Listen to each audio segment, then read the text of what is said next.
considered as wholesome alternatives to alcohol, which we as Quakers strongly disapproved. And so as my business began to prosper, I was able to attract fashionable customers to buy my goods and see the colorful displays in my shop window.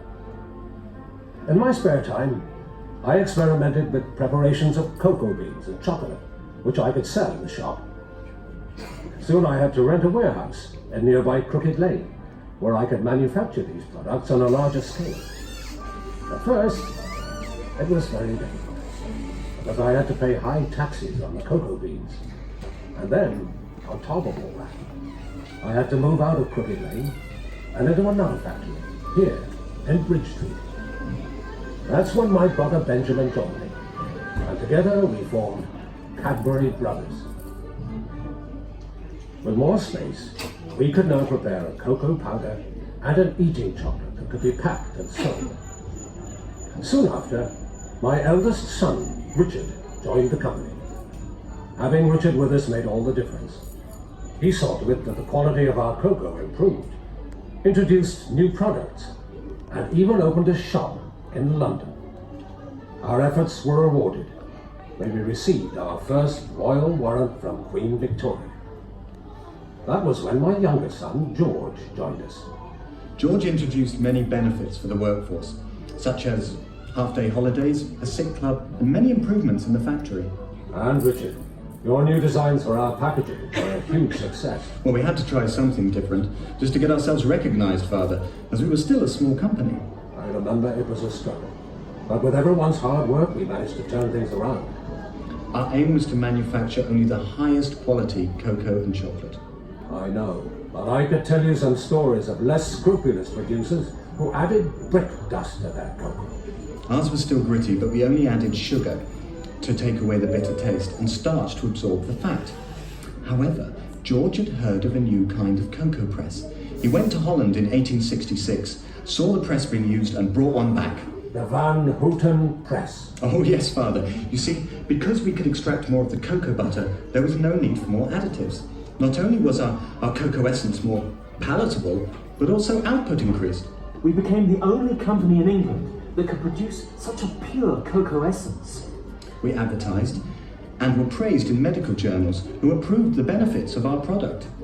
Our cocoa essence sales increased and our eating chocolate became even more popular. The Bridge Street factory was now too small to cope, and we had to expand somewhere else.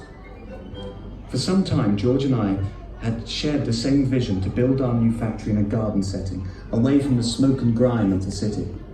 If the country was a good place to live in, then why not to work there? We found a rural site surrounded by farmland that was just 4 miles south of the city.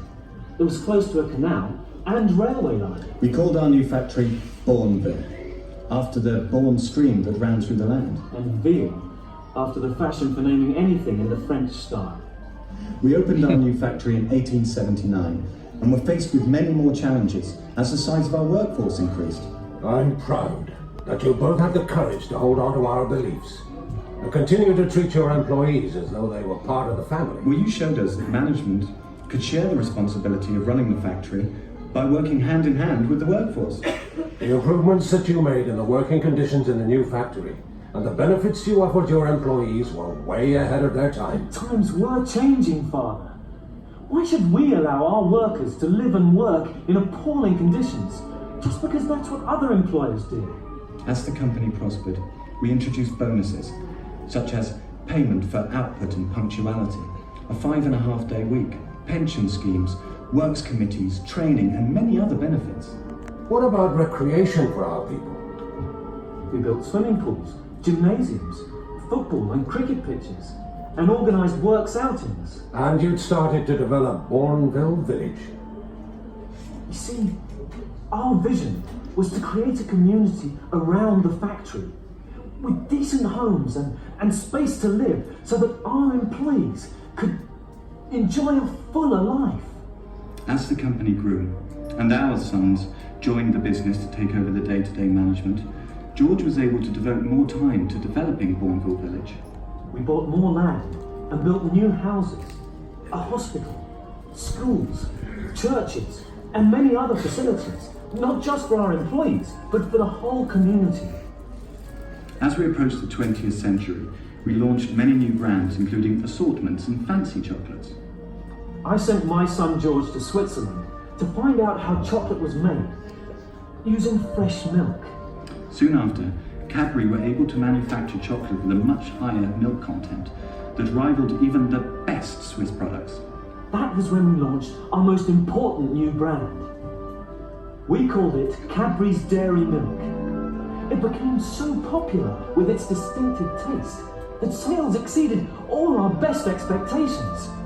And within a short while, it had become our best-selling chocolate. We now use milk chocolate in a whole new range of products, from Easter eggs to the new selection we called Milk Tray. In 1919, we merged with Fry, and the company went from strength to strength. Through the 20s and 30s, we launched many new products, many of which are still favourites today. Our new glass-and-a-half logo was introduced, and we began using the Cadbury script in all our merchandising. With the outbreak of war in 1939, chocolate production was drastically reduced and rationed, although we were able to maintain supplies to our armed forces. Cadbury also contributed to the war effort in other ways. After the war, the company was determined to start production of chocolate again and recover our position as market leaders. When I look back to the time when I struggled to make cocoa and chocolate in my shop in Bull Street over 170 years ago, I could never have dreamt that the company would grow to its present size. But through the example, determination and leadership of my sons and their descendants, and with the hard work and loyalty of our workforce, they have secured the company's success and long-term future. And so we have seen that big things have their roots in the smallest beginnings. Guys, if you just remain seated.